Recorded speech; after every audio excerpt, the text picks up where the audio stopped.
안녕하세요. 사연 읽어주는 남예입니다. 오늘도 와주셔서 감사합니다. 구독과 좋아요 부탁드리며 오늘의 사연 시작하겠습니다. 저는 참 복 많은 남자입니다. 보통 남자들이 힘든 것 중에 하나가 회사 일도 있지만 고부 갈등 이런 것 때문에 힘들어 하잖아요. 즉 자기 집안 사람들이랑 아내가 사이가 안 좋은 거, 그것 때문에 고민하고 힘들어 하는데 저는 그런 고민은 전혀 없거든요. 물론 어머니가 안 계셔서 고부 갈등은 애초에 없을 것이기도 했지만 며느리와 시아버지가 사이가 안 좋은 것도 심각하다면 심각한 일이니까요. 제 주변에도 오히려 며느리가 시아버지와 사이가 안 좋아서 고민하는 사람들이 꽤 있습니다.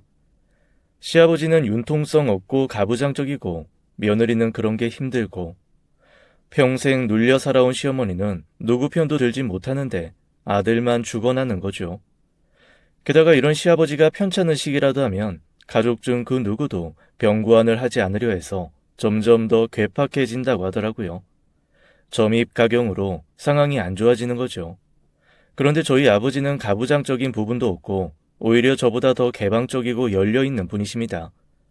늘 젊게 사시려고 애쓰기도 하시고 성격도 좀 깨어있다고 해야 하나, 자유롭다고 해야 하나, 여튼 일반적인 아버지 또래와는 좀 다른 부분이 많습니다. 아마 그런 성격이셔서 여자 없이 남자 셋만 사는 집이었지만 큰 싸움 없이 살았던 것일지도 모르겠네요.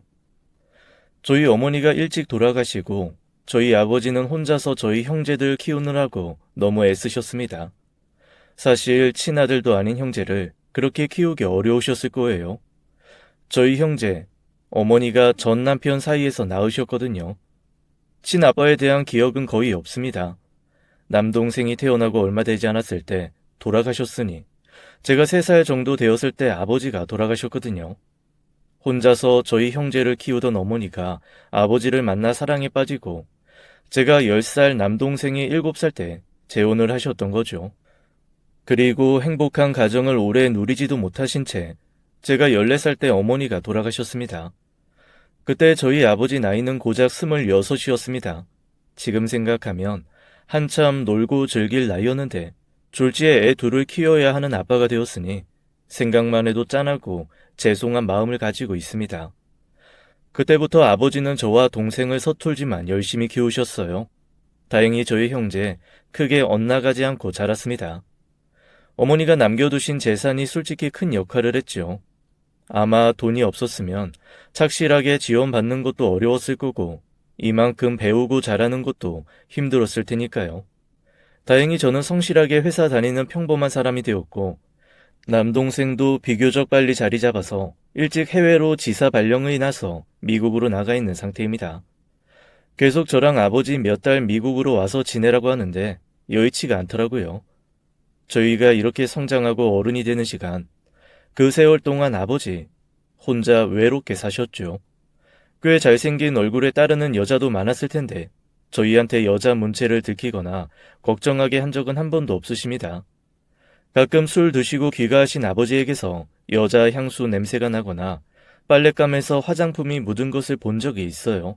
하지만 그때뿐 여자 때문에 저희 생활이 흔들리게 만드신 적은 없습니다.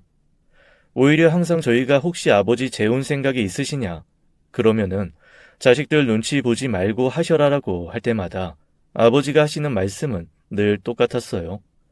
그저 자식 잘 키우고 살면 됐지, 이 나이 돼서 무슨 여자냐고 말이죠. 그래도 저희 아버지가 좋은 분이랑 행복했으면 좋겠다는 게 저랑 남동생이 생각이었는데 워낙 본인이 그럴 생각 없다고 하시니 더 이상 권하진 않았습니다. 제 아내가 처음에 저랑 결혼했을 때도 저랑 한 가지 딱 걱정된 게 홀 시아버지라는 거였어요. 주변에 얘기 들어봤더니 제가 정말 결혼하기 힘든 조건이더라고요. 뭐야, 홀 시아버지의 장남?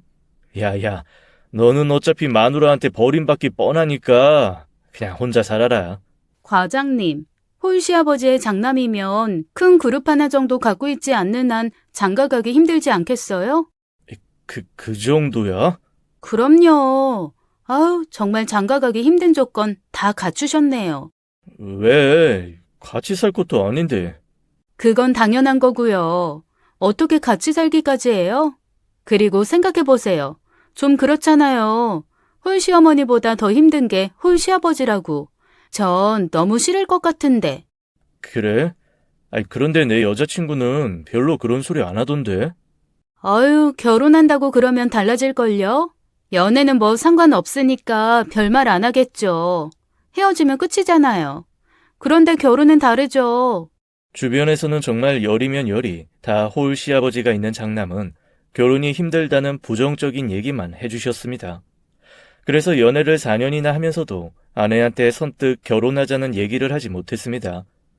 그렇게 서로 나이만 먹고 시간만 지나고 있는데 어느 날 아내가 저한테 그러더라고요. 자기는 왜 나한테 결혼하자는 얘기를 안 해? 나랑 결혼하기 싫어? 어? 아니, 내 상황이 너무 안 좋아서. 자기 사정이 뭐가 안 좋은데? 아니, 장남의 홀 시아버지는 그룹 회장 아들이라도 장가가기 힘들다고 다들 그러잖아. 그거야 일반적인 보통 여자들이지. 나는 달라. 시아버지도 아버지인데 내가 그냥 다정하게 모시고 살면 되는 거 아니야? 모시고 산다고? 아니야. 우리 만약에 결혼하게 되면 분가할 거야. 아버님 혼자 오래 사셨다며 밥이나 제대로 해서 드시겠어? 나는 그런 꼴은 못 봐. 자식 키우느라 뼈가 삭을 정도로 애쓰고 사셨는데 노년에 밥도 제대로 못 얻어먹고 그거 사람 할 짓 아니야. 난 당신이 결혼하면서 그런 불효자 되는 거 싫어. 그렇게 만들고 싶지 않다고. 아내가 그렇게 얘기하는데 갑자기 눈물이 왈칵 나는 겁니다. 제가 이 여자를 놓치면 앞으로 세상에 그 어떤 복이 와도 다 차내버릴 것만 같은 그런 생각이 들었어요. 아버지한테 얘기했더니 아버지도 놀라시더라고요. 아니 대체 요즘에도 그런 애가 있냐? 내가 그렇다면 하나 해줄 수 있는 건 집 짓는 거 하나는 할 수 있겠다. 아버지, 집이라뇨? 아무리 모시고 산다, 같이 산다고 해도 한 집 한 공간에 있으면 불편하지 않냐? 이 집 하나 짓대에 거빌라처럼 복도 하나 두고 나란히 두 집이 있으면 밥 같은 건 같이 먹고 왔다 갔다 하기도 하고 딱 좋지 않냐? 그런 거 지어서 나란히 살자. 내가 다 팔고 정리하면 그런 집 하나는 지을 수 있을 거야. 어떻게 생각하냐, 너는? 그럼 좋죠. 아예 따로 사는 것도 아니고 한 공간에 옥닥복닥 하는 것도 아니고 그거는 좋을 것 같아요. 그래. 그러면 너희 결혼할 때쯤 맞춰서 집 하나 지어. 같이 살자. 내가 자식 복만 좋은 줄 알았는데 며느리 복도 좋구나. 그렇게 말씀하신 아버지는 정말로 제 결혼 무렵 단층 집을 2개 지으셨습니다. 빌라 같은 느낌인데 서로 복도를 통해 통할 수 있는 그런 구조의 집이었어요. 안에서 보면 한 집처럼 보이기도 하지만 서로 개인적인 삶은 보장이 되는 집이었지요. 저희 결혼식도 소박했습니다. 아내는 친정 아버지가 계시지 않았고 저는 어머니가 안 계셔서 그냥 장모님과 저희 아버지가 나란히 앉아 동시 입장한 저희 부부 인사를 받으셨습니다. 친척과 친구들도 그다지 많지 않아 의도하지 않은 스몰 웨딩으로 아주 조촐하게 치러졌어요. 모든 것이 예쁘고 완벽했습니다. 딱 하나 10수년 만에 만난 고모라는 분이 살짝 술에 취해 저한테 이상한 소리를 하신 것만은 빼고요. 아버지는 처음에 고모가 식장에 찾아왔는데 표정이 썩 밝지 않으시더라고요. 마치 불청객이 온 것처럼 떨떠름하게 인사를 하셨습니다. 고모도 아버지한테 처음부터 말이 곱게 나가지 않더라고요. 제가 어렸을 때 한 번 보고서 인상 깊었던 기억이 없었으면 고모라는 것도 모르고 지나갈 뻔했습니다. 제 어렸을 때 기억은 이렇습니다. 어머니가 돌아가시기 직전 알아 누워 계시는데 고모가 저희 집에 찾아오신 적이 있어요. 그리고 저희가 안 듣는다고 생각했는지 아버지에게 마구 따지기 시작하더라고요. 그런 식으로 여자 뒤통수 치고 도망가서 기껏 한다는 게 다른 여자애 키워주고 있는 거야? 조용히 해. 애들 들어. 아니, 이 여자가 그렇게 돈이 많아? 지금 오빠 돈 때문에 이러는 거야? 그럼 애들한테 정이라도 주지 말든가. 애들은 무슨 죄야? 그게 아니라니까. 쟤네들은 진짜 내 아들이나 다름없어. 나 오빠가 진심으로 저 애들 아빠가 되고 싶어서 이런다고 생각하지 않아.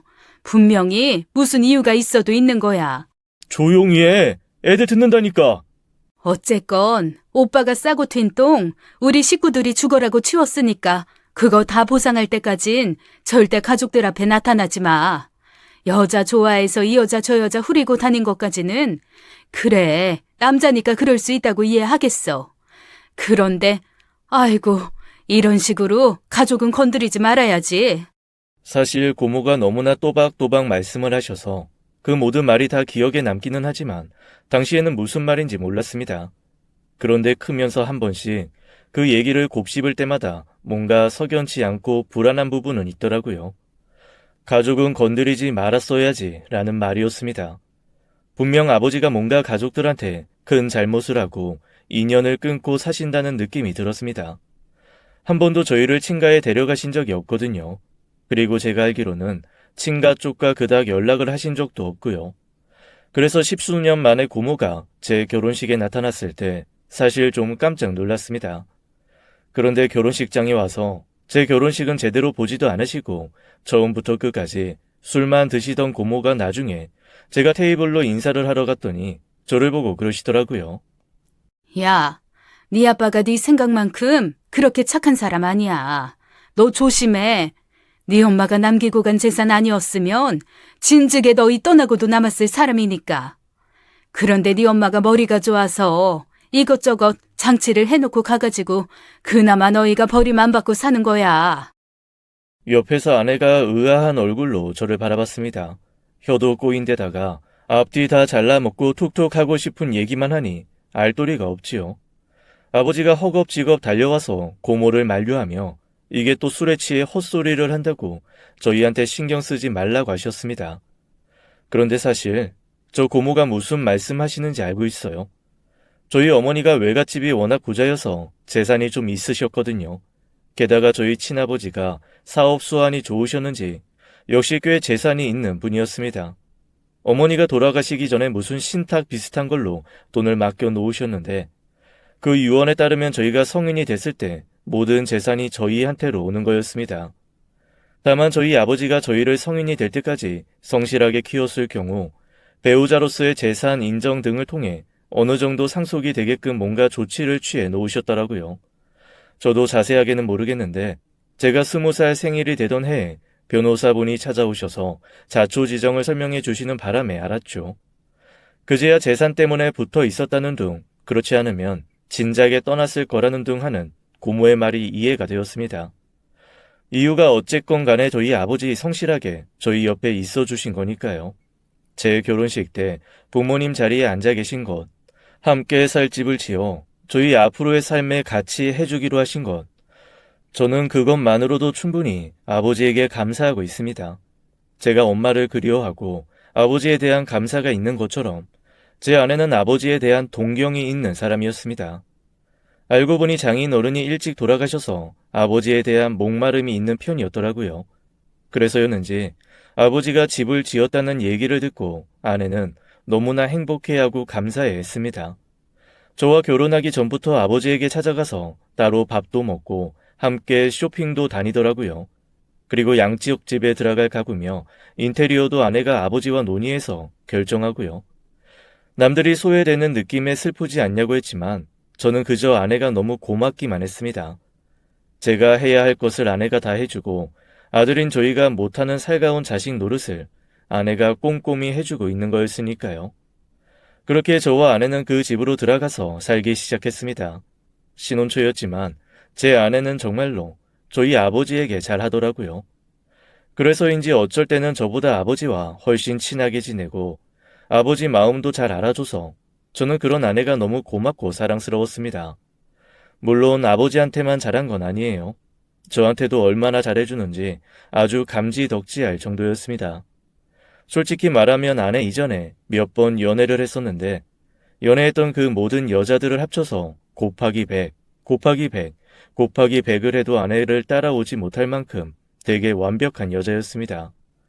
집안 일도 깔끔하고 저를 사랑해주는 것도 엄청 적극적이었어요.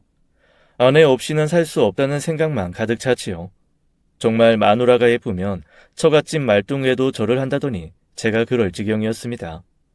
아내가 너무 사랑스럽고 예뻐서 아내와 관련된 모든 것이 다 좋아 보이고 예쁠 정도로 저는 아내에게 푹 빠져 있었습니다. 그런데 제가 이렇게까지 아내를 많이 사랑하니 하늘이 저를 질투한 모양이에요. 하필이면 집에서 4시간이나 가야 되는 지방으로 발령이 나버린 겁니다. 처음에는 정말 진지하게 고민을 했어요. 이거를 가야 되나 말아야 되나, 차라리 회사를 옮길까, 정말 오만 생각을 다 했는데 아내가 그러더라고요. 자기는 괜찮으니까 당분간 주말 부부로 지내자고요. 그러면서 하는 얘기가 부부 간의 생활도 중요하지만 저의 개인적인 성장도 중요한데 자기는 저의 성장을 위해 충분히 기다리고 참을 수 있다는 겁니다. 말 한마디를 해도 어쩌면 이렇게 예쁘게 하는지 정말 예뻐서 죽겠더라고요. 그래서 제가 그랬습니다. 저기, 당신 말이 맞기는 한데 내가 너무 힘들어. 그러지 말고 거기에 적응할 동안 한 몇 달만이라도 내려가서 같이 사는 거 어때? 아내도 흔쾌히 승낙을 했습니다. 딱 하나 걸리는 건 이때까지 그래도 아들 며느리 옆에 두고 복작복작하게 살았던 저희 아버지였습니다. 아버지가 저희가 몇 달 동안 지방에 가서 좀 살아야겠다는 얘기를 하니까 몹시 서운한 얼굴로 그러시더라고요. 그래. 아이 그러면 이 집은 팔아 없애야겠다. 그러자 아내가 펄쩍 뛰는 거예요. 무슨 소리냐며 한 2~3달만 제가 적응하고 나면 다시 올라와서 살 거라고 말입니다. 그런데 사실 저는 그 생각은 별로 하지 않았거든요. 아내만 괜찮다면 그냥 지방으로 이사가서 살고 한 달에 1~2번 아버지 보러 올라오는 것 정도만 생각을 했습니다. 사실 아버지가 옆에 사시니까 오히려 제가 좀 불편한 것들이 생기더라고요. 비록 집이 나누어져 있기는 하지만 벽 사이로 저희 부부가 사랑을 나누는 소리가 혹 흘러 들어가지는 않을까 걱정도 되고 아내가 너무 힘든 건 아닐까 싶기도 했습니다. 보면 꼭 2집 살림을 하는 사람처럼 이 집 저 집 왔다 갔다 하면서 너무 애쓰더라고요. 그래서 이참에 그냥 진짜 신혼처럼 따로 한번 살아봐야겠다는 생각을 한 거였고요. 그런데 아내가 굳이 주말 부부를 하면서까지 아버지를 케어하겠다고 하니 한편으로는 참 내 안에 그릇이 크다라는 생각이 들었습니다. 저보다 나은 거죠. 제 아내에 대해서 조금만 더 자랑을 하자면 정말 효부, 그런 효부가 없습니다. 저희 아버지가 맨날 저한테 그러시거든요. 너는 네 평생의 복이 이 죄다 새아기한테 있다. 새아기한테 너 진짜 잘해야 한다. 귀에 못이 박힐 정도로 계속 저 말을 하실 정도로 정말 제 아내의 효부 효심은 유명합니다. 한 번은 저희 아버지가 동창에 나가셨다가 술 드시고 쓰러지신 적이 한 번 있어요. 옆에 테이블이랑 시비가 붙어서 말다툼을 하시다가 상대방이 확 밀쳐서 저희 아버지가 그냥 쓰러지셨거든요. 그때 저는 좀 멀리 있어서 제 아내가 전화를 받고 그 자리에 갔었는데 불도저처럼 달려들어서 상대방의 혼을 쏙 빼놓았던 모양입니다. 화를 자주 내는 편은 아닌데 한번 성이 나면 정말 활화선처럼 주변의 모든 것이 싹 불질러버리는 성격이기는 하거든요. 아주 상대방이 술이 홀딱 깨서 싹싹 빌 정도로 퍼붓고 쏟아붓고 펄펄 뛴 모양이더라고요. 그날 이후 저희 아버지 친구분 사이에서 제 아내의 별명은 잔다르크가 되었습니다. 아버지 친구분 하나가 그러시더라고요. 아이 솔직히 말해서 시아버지 쓰러졌다고 하면 그래 얼른 가라. 아이 재산이나 남겨주고 얼른 하늘 날아가라. 이런 마음도 들지 않겠냐. 그런데 무슨 시아버지가 죽으면 세상을 잃은 것처럼 달려들어가지고 가만두지 않겠다고 으르렁거리는데 야, 진짜 너무 부럽더라. 내 말이 전 재산 들어도 되니까 며느리 삼고 싶더라고. 무슨 시아버지 일에 그렇게 덤벼주는 며느리가 어딨어. 그러게 말이야. 우리 며느리 같았어 봐라. 걱정하는 척하면서 슬그머니. 그래 이놈의 노인네. 갈 때 되면 가줘야지. 잘 가라. 이랬을 텐데. 어떻게 저렇게 시아버지 잘못되게 했다고 죽일 듯이 달려들어. 야, 나는 세상 천지 저렇게 멋있는 며느리 본 적이 없다. 아주 우리 박 선생 큰 복이요. 며느리 복이 뛰어나. 그러게. 주변에 여자 끊인 적 없고 여자 복 많은 놈은 며느리 복도 많은가벼. 에잉 부러운 놈. 병원에 문병을 와서 그렇게 아버님 친구들이 칭찬을 하시니 자연스레 병원에서도 제 아내는 효부로 소문이 났습니다. 게다가 입원해 계신 아버지한테 저도 며칠에 한 번밖에 못 가는데 아내가 매일 가서 아침부터 밤까지 아버지 옆에 딱 붙어 앉아 아버님 이거 드시고 싶다 하면 그거 입에 넣어드리고 저거 드시고 싶다 하면 또 저거 입에 넣어드리며 아주 입속에 혀처럼 굴면서 수발을 들었거든요. 오죽하면 나중에 제가 한번 병원을 갔더니 어떤 할머니 한 분이 제 등짝을 척하니 때리면서 그러시는 겁니다. 네가 저 댁 아들이야? 아이, 네, 그런데요. 아이고, 자네. 아내 업고 다녀야겠어. 저런 며느리 없어. 세상에 딸들도 못하는데 며느리가 저런다고? 내가 혹시 그래서 그 집 재산이 한 수백억 되나 궁금해서 물어봤더니 그 정도 재산가도 아니대. 네, 저희 그렇게 부자 아닌데요. 그런데 그건 왜? 그렇게 부자가 아니고 물려받을 돈도 없는데 며느리가 시아버지한테 저렇게 잘해? 아이고, 세상에 천사야, 천사. 시아버지 이 병원 안에서 제일 깨끗해. 의사들보다도 더 깨끗해. 그게 무슨 말인 줄 알아? 며느리가 자기 몸 보듬듯이 닦고 챙긴다는 거야. 어디 환자가 저렇게 깔끔할 수가 있겠어.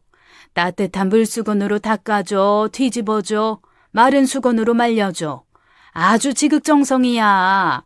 세상에 그쪽이랑 결혼한 것만 아니면 내가 우리 아들놈한테 집도 붙이고 차도 붙이고 재산도 붙여서 며느리 삼고 싶어 죽겠어, 아주.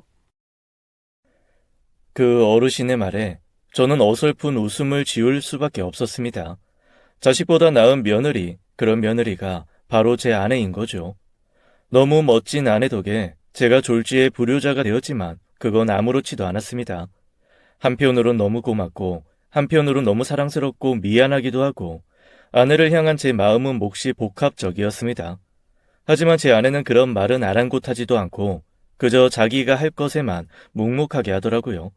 그게 사실 더 고마웠어요. 뭔가 바라고 하거나 자기가 하는 걸 티내면서 나 이렇게 하고 있다는 거를 드러내면 조금 부담스럽거나 원망스럽거나 할 수도 있는데 그런 거 전혀 없이 정말로 저희 아버지를 성심성의껏 사랑해서 모신다는 게 확 드러났거든요. 그렇게 저희는 아버지와 3개월간 떨어져 있게 되었습니다. 참 그런데 그 3개월 동안 제 아내도 그렇고 아버지도 그렇고 아주 애틋하더라고요. 하루에 한 번 영상통화로 미주알 고주알 여기서 있었던 일 다 얘기해 주는 건 물론이고 저한테 아버지한테 이렇게 얘기하라, 사랑한다 얘기하라, 존경한다 얘기하라 일일이 코치를 하기도 했습니다. 오죽하면 제가 평생 안 하던 효도를 아내 때문에 하게 되었다니까요. 미국에 사는 동생도 저한테 연락이 와서 그러더라고요. 형, 나는 정말 형수가 대단한 것 같아. 아니 미국에 있는 나한테까지 그렇게 하기 쉽지 않을 텐데 오늘 아버님 상태 이러이러하니까 한번 전화해서 아버님 안부 좀 챙겨줄 수 있냐고 챙기는 거 있지. 그 다음에 아버님이 요즘에 이런 거 필요하시니까 미국에서 혹시 보내줄 수 있냐. 자기가 돈 주겠다 이렇게 얘기하고 사실 우리 같은 아들은 뭘 해드리려고 해도 몰라서 못하잖아. 아버지가 뭘 좋아하는지 뭘 필요로 하시는지 우리가 뭐 눈치나 채나. 그런데 형수가 알아서 그런 거 탁탁 챙겨주니까 나도 너무 편하고 고맙고 그래. 나도 그래. 그런데 집사람이 이런저런 전화하면 재수 씨가 안 불편해?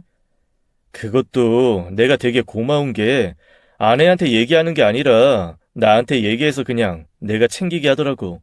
아내한테 말하는 게 훨씬 편할 텐데 혹시 부담스러울까봐 나한테 직접 말씀하시는 것 같아.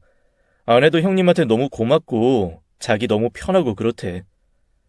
그러니까 말이야. 내가 아주 네 형수 때문에 내가 삶에 걱정이 없다. 그러게. 형네도 빨리 애가 하나 생겨야 할 텐데. 그치? 형수님이 정말 잘 키우실 텐데 그런 성격이면. 사람이 너무 완벽하면 가끔 이렇게 좀 슬퍼. 응? 동생과 대화를 하면서 갑자기 씁쓸해졌습니다. 정말 완벽한 아내와 완벽한 행복. 하지만 제게 딱 하나 없는 건 바로 아이였어요. 아무리 노력을 해도 아이가 안 생기더라고요. 아내도 아이를 원했지만 그렇게 쉽게 생기지 않았습니다. 솔직히 말하면 아버지한테 조금 눈치가 보이고 죄송한 것도 없잖아 있었어요. 보통 어른들이 손주 엄청 원하시잖아요. 그런데 의외로 아버지가 그러시는 겁니다. 굳이 애 낳으려고 노력할 거 없다. 너희 둘이 행복하게 살면 되지 뭐. 그리고 나는 자주 보진 못하지만 어쨌건 미국에 내 손주들이 있지 않냐. 꼭 처다들한테 손주가 나오라는 법도 없고 다 내 자손이고 가족이지. 그리고 네 처가 저렇게 씩씩해 보여도 사실 체력이 약한 아이야. 저 아이가 애 낳다가 혹시 잘못되면 어떡하냐. 나는 그게 훨씬 더 걱정이다. 아직 태어나지도 않은 손주보다 지금 내 눈앞에 있는 며느리가 훨씬 소중해. 괜히 애한테 부담 줘서 몸 망가지게 애 가지려고 노력하고 그러지 마라. 요즘에 시험관도 많이 하고 무슨 주사 맞으면서 애 가지려고 노력도 하고 그런다는데 그런 거 일절 필요 없다. 만약에 너희가 너무 아이가 간절해서 갖고 싶다 하면 노력해도 되는데 뭐 장남이니까 대를 이어야 된다 뭐 그딴 고리적 생각 때문에 애를 갖고 싶은 거면 그냥 너희 둘이 잘 살아라. 난 손주 없어도 돼. 다시 한번 말하지만 나는 내 눈앞에 있는 내 며느리가 중요하지 얼굴도 못 본 손주는 중요하지 않아. 아버지가 그 얘기를 하시는데 갑자기 아내가 펑펑 울면서 아버지 품에 안겨 울더라고요. 뭔가 가운데서 제가 좀 뻘쭘하긴 했지만 저도 아버지가 해주신 그 말에 사실 좀 감동받았거든요. 그리고 그 순간 아내가 그동안 은근히 엄청 스트레스를 받았다는 걸 깨닫고 그 마음을 살펴주지 못한 게 너무 미안했습니다. 제가 아내한테 나중에 그랬어요. 마음 살펴주지 못해 미안해. 나는 네가 그렇게 아이 때문에 스트레스 받고 있다는 사실 미처 몰랐어. 그랬더니 아내가 그러더라고요. 아이가 있으면 좋긴 하지만 생기지 않는다는 것 자체가 좀 스트레스였던 것도 사실이거든. 그런데 아버님이 저렇게 말씀해 주시니까 내 마음이 얼마나 편한지 몰라. 아버님한테 나 정말 더 잘해야겠다.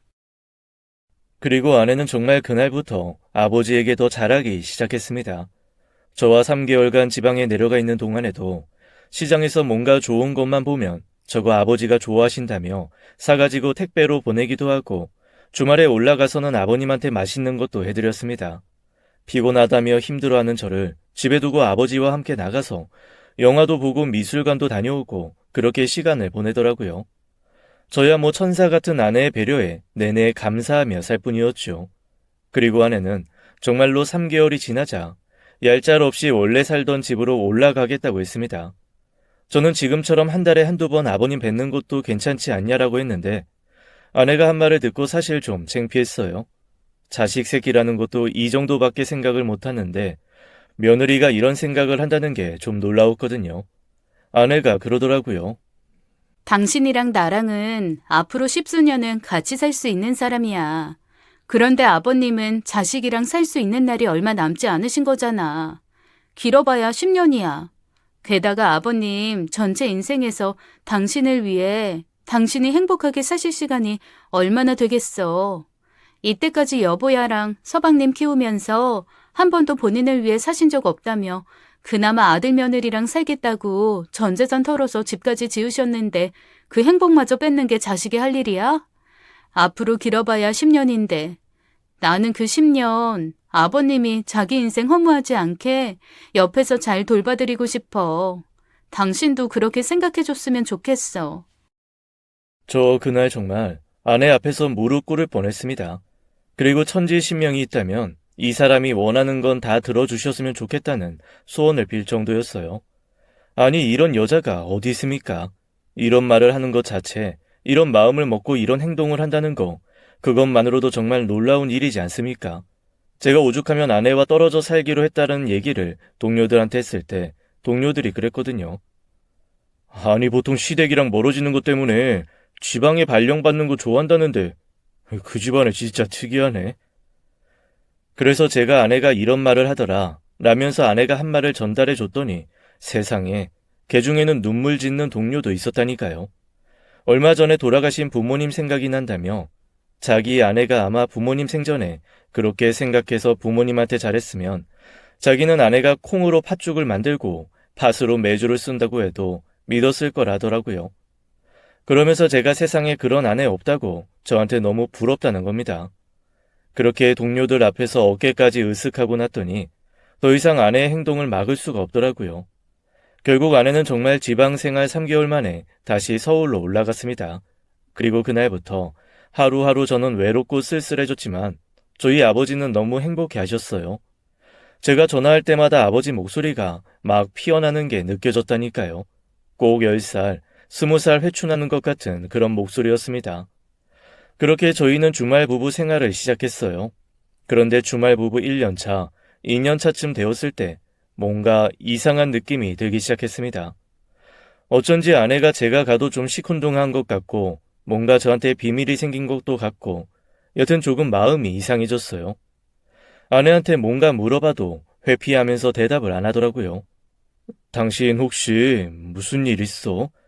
나한테 좀 예전 같지 않은 것 같아. 예전 같지 않긴 뭐가 예전 같지 않아. 그냥 나도 나이 들고 힘들어서 그런가 보지. 나도 뭐 언제까지 애교 부리고 예쁜 짓 하고 그러겠어? 나도 요즘엔 좀 피곤해. 아니, 그게 아니라 좀 너무 쌀쌀맞은 것 같고 뭔가 좀 하여간 당신 좀 변했어. 아우, 진짜. 그런 얘기 좀 하지 마. 변하긴 뭘 변해? 똑같아. 당신 마음이 변해서 그렇게 보이는 거 아니야? 정말 왜 이래? 피곤하게. 저는 사실 이 말을 듣고 너무나 큰 충격을 받았습니다. 아내는 그 어떤 일이 있어도 저한테 피곤하니까 말 걸지 말라는 말이나 너 때문에 피곤하다는 얘기를 해본 적이 없습니다. 그런데 정말 아무것도 안 하고 주말마다 올라오는 것밖에 안 하는데 저한테 피곤하다고 하는 거예요. 그러니 제가 얼마나 충격을 받았겠어요. 사실 아내랑 연애할 때부터 저희에게는 나름의 금기어가 있습니다. 바로 피곤하다는 말이랑 귀찮다는 말입니다. 둘 다 이 말을 들으면 상대가 나를 사랑하지 않는다고 생각하는 사람들이라 어떤 일이 있어도 이 두 단어는 쓰지 말자는 게 저희 부부의 암묵적인 약속이었거든요. 그런데 아내가 저한테 너무나 아무렇지도 않게 피곤하다고 한 거죠. 그래서 제가 아내한테 물었습니다. 지금 피곤하다고 한 거야? 그랬더니 아내가 한숨을 푹 쉬면서 그러더라고요. 언젠가부터 자꾸만 당신이 나한테 좀 질척거리는 것 같아. 그래서 좀 피곤해. 내가 질척거린다고? 아니, 부부 사이에 서로 관심을 갖고 대화를 하는 거지. 그걸 어떻게 질척거린다고 표현해? 몰라. 그냥 맨날 똑같은 일 가지고 질척거리는 것 같아. 아기 같다고. 좀 어른스러워질 수 없어? 내가 얘기했잖아. 난 어른스러운 남자가 좋다고. 근데 당신 요즘에 보면 꼭 엄마 찾는 7살 아기 같단 말이야. 내가 당신 엄마도 아니고 자꾸만 언제까지나 이렇게 엄마 노릇 해줘야 될지 모르겠어. 야, 변한 건 내가 아니라 너다. 언제는 내가 철없는 게 아들 같고 좋다고 하더니. 그것도 내가 젊었을 때 얘기지. 그리고 듣기 좋은 소리도 한두 번이고 꽃놀이도 한철이라고. 그런 모습이 좋아서 처음에 좋아했을 수는 있어도 사람이 성장을 해야 하는 거 아니야? 언제까지나 철없고 아들 같을 건데 지금 그걸 말이라고 해? 남편은 남편 같아야지. 남자 같아야지. 언제까지나 아들 같으면 그게 남편이야? 이럴 거면 올라오지 마. 그냥 좀 당분간 떨어져 있자. 아니, 지금 그게 무슨 소리야. 주말 부부도 억울해 죽겠는데 떨어져 있자고? 너 진짜 왜 이러는 건데? 그렇게 결혼 10여 년 만에 저는 처음으로 아내와 큰 소리를 내고 싸웠습니다. 저랑 그렇게 다투고 나서 제가 너무 어이없어서 소파에 앉아 있는데 아내가 집을 나서더라고요. 어디가? 나 너무 답답해서 아버님한테 속풀이 하러 간다, 왜? 그렇게 아내는 저희 아버지한테 제 험담을 하러 가버리고 저는 뭔가 외롭고 쓸쓸한 마음을 가지고 소파에 앉았습니다. 그런데 한편으로는 아내가 좀 불쌍하더라고요. 친정도 아니고 친군도 아니고 남편이랑 싸웠는데 시아버지한테 가서 위로받아야 하는 며느리라니 말입니다. 얼마나 만나는 사람이 적으면 고작 싸우고 갈 곳이 옆집인 시댁인가 싶은 생각에 좀 안쓰럽고 짠한 마음도 들었습니다. 하지만 밤이 늦도록 아내가 오지 않고 저는 그런 아내를 기다리다 잠이 들고 말았습니다. 그렇게 주말이 흘러가 버렸죠. 주말 저녁에 제가 다시 지방으로 내려갈 준비를 하는데도 아내는 저한테 서먹서먹하게 굴더라고요. 뭔가 마음이 안 풀린 듯 했죠. 그래도 저는 이런 식으로 내려가는 건 아닌 것 같아서 아내를 안고 사과하며 스킨십을 시도했습니다. 아내가 자꾸만 밀어내고 거부했지만 그래도 어떡하든 서로 마음을 풀고 가는 게 맞다고 생각을 했거든요. 그렇게 아내와 얼마 만인지도 모를 사랑을 나누고 지방으로 내려가는데 뭔가 마음 한켠이 씁쓸했습니다. 저를 대하는 아내의 태도가 몹시 의무적인 것 같기도 하고 어쩐지 좋아하는 것 같지도 않았거든요. 뭔가 저한테 억지로 맞춰준 것 같다는 생각이 들면서 괜히 쓸쓸한 마음이 들었습니다. 그러면서 마음 한구석에 이상한 생각이 들더라고요. 혹시 이 사람이 다른 사람을 만나고 있는 게 아닌가라는 생각이었습니다. 그 생각은 제가 회사 일을 하는 내내 변하지 않았습니다. 항상 웃고 있는 제가 뭔가 침울해져 있으니 회사 사람들도 기색이 이상했는지 저한테 물어보더라고요. 무슨 걱정 있냐고, 혹시 고민이 있냐고 말입니다. 그런데 평소에 제가 얼마나 아내에 대한 칭찬을 많이 했습니까? 도저히 아내가 의심된다는 말을 못하겠는 겁니다. 그런데 그중에 눈치 빠른 여자 부장님이 슬그머니 저를 부르시더니 저한테 이렇게 물어보시더라고요. 왜? 아내랑 뭐가 안 좋아? 분명 아내 때문에 그렇게 침울한 거지? 네? 아니, 그게... 딱 보니까 주말에 갔다 올 때마다 얼굴 표정 점점 어두워지는 거 보니까 아내랑 뭐가 안 좋은 모양인데? 뭔데? 여자 마음은 내가 또 잘 말해줄 수 있지. 말해봐. 그게 사실은... 아, 좀 창피하기도 하고 아닐 것 같기는 한데요. 제가 한숨을 푹 쉬면서 자초지정을 말했습니다. 그러자 그 부장님이 더 걱정되게 이렇게 말씀하시는 거예요. 뭔가 다른 생각을 하고 있는 것 같은데? 어쨌거나 나는 여자 입장이잖아. 그런 식으로 남편한테 뭔가 만사가 다 불만이고 싫은 거면 분명히 다른 마음 먹고 있는 거 맞거든. 그러니까 한번 기습을 해보는 건 어때? 기습이요? 갑자기 한번 찾아가 보는 거지. 에이, 그래도 그건 좀... 있잖아, 이게 핵심이야. 지금 자기가 에이, 그건 좀 이라고 대답했지? 사실 부부끼리 내외할 게 뭐 있어? 언제든 찾아갈 수 있는 거잖아.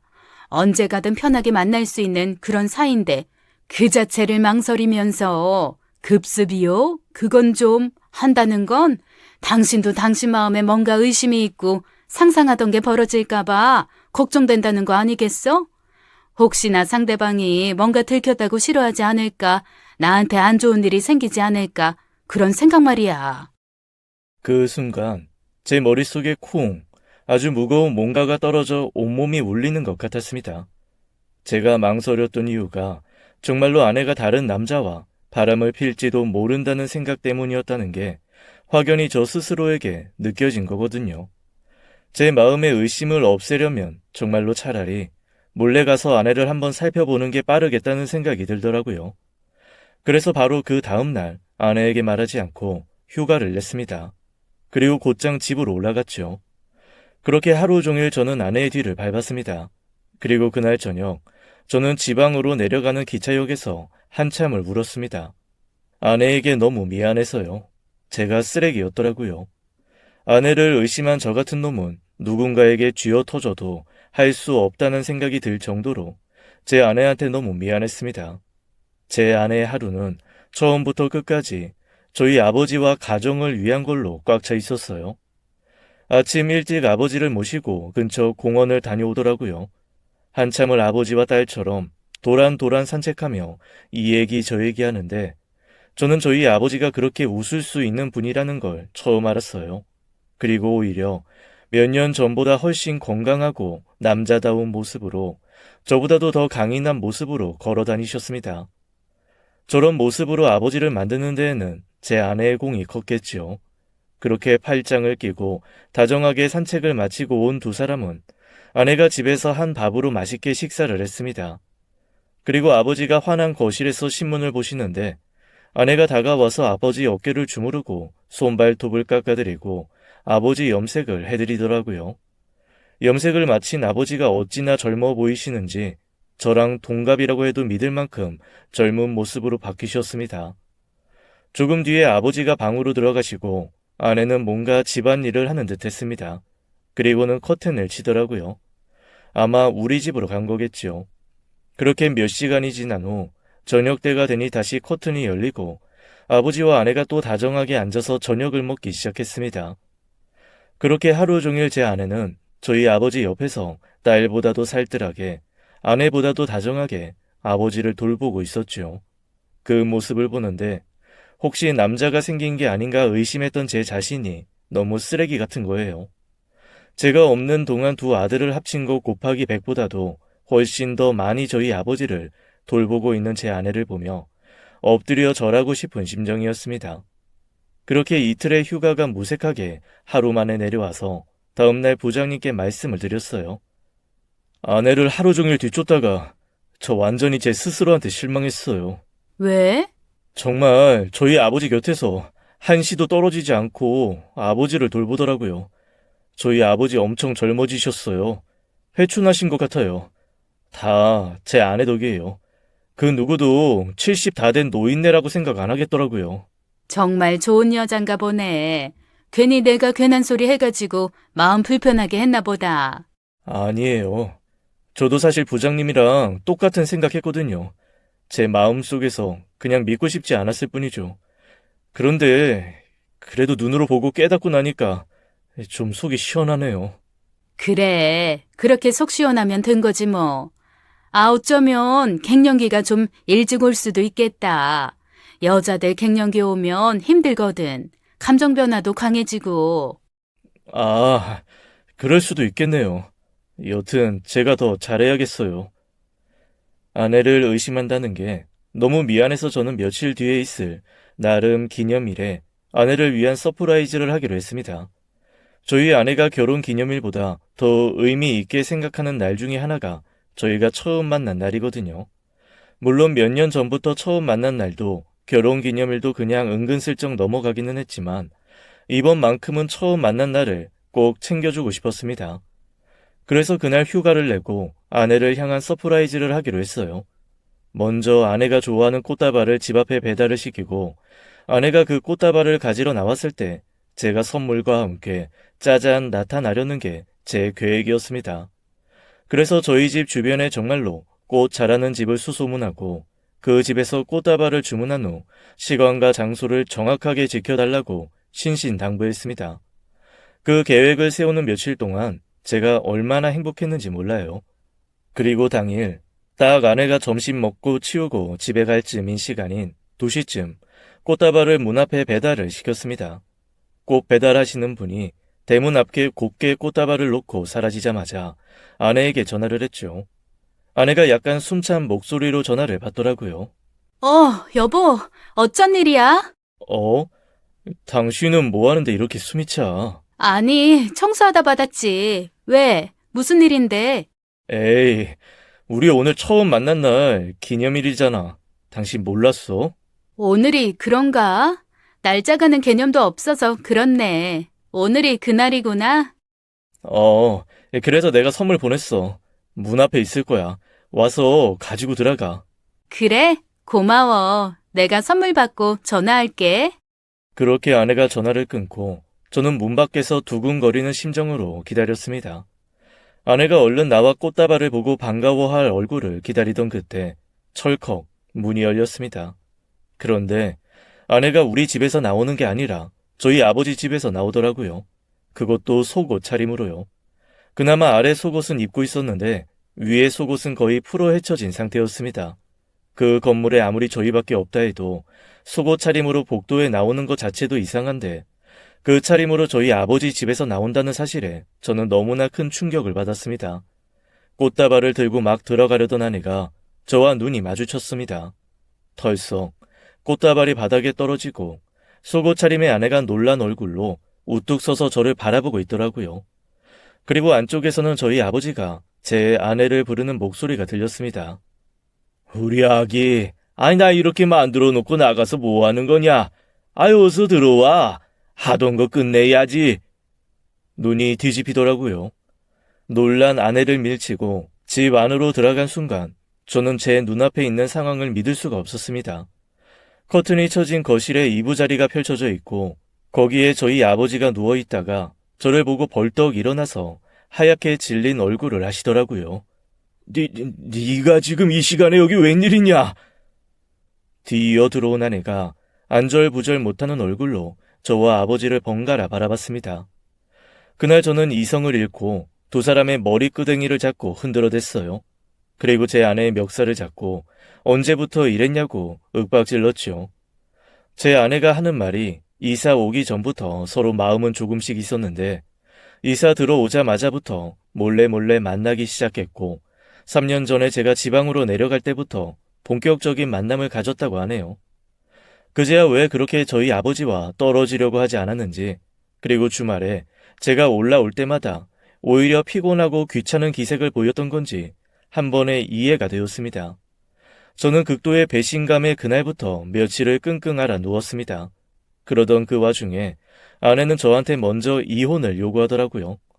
어차피 저랑은 주말 부부로 살면서 서로 어느 정도 마음이 정리됐는데 저희 아버지랑은 헤어지지 못하겠다는 겁니다. 적반하장도 유분수지 싹싹 빌어도 모자랄 판에 그렇게 이혼을 요구하고 나서니 정말 황당하더라고요. 게다가 저희 아버지 저한테 뭐라 그러는 줄 아세요? 그나마 남아있는 재산이라도 상속받고 싶으면 그냥 이혼하고 제 아내와 자기가 행복한 삶, 아니 엄밀히 따지면 며느리죠. 며느리와 자기가 새 인생 살게 해달라고 하더라고요.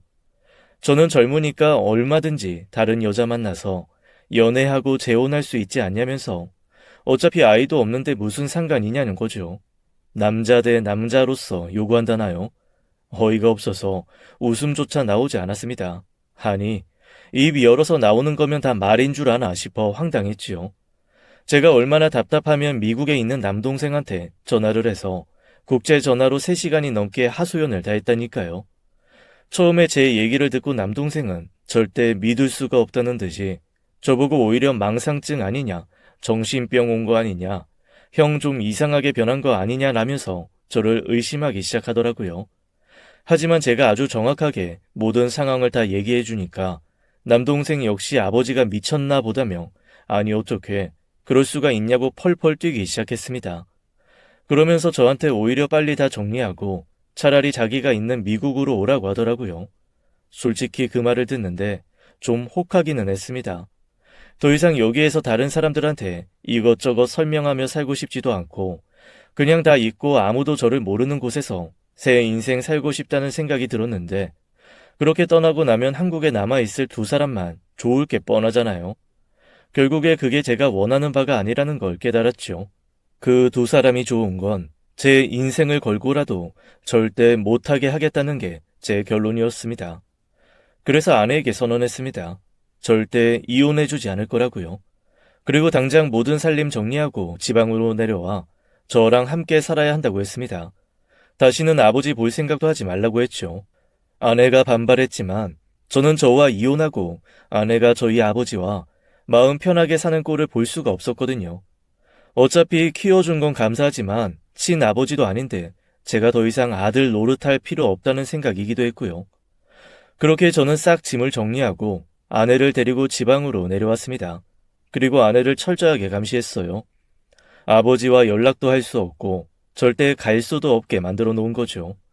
하루하루 시들어가는 아내를 보았지만 그 모습이 전혀 불쌍하지 않았습니다.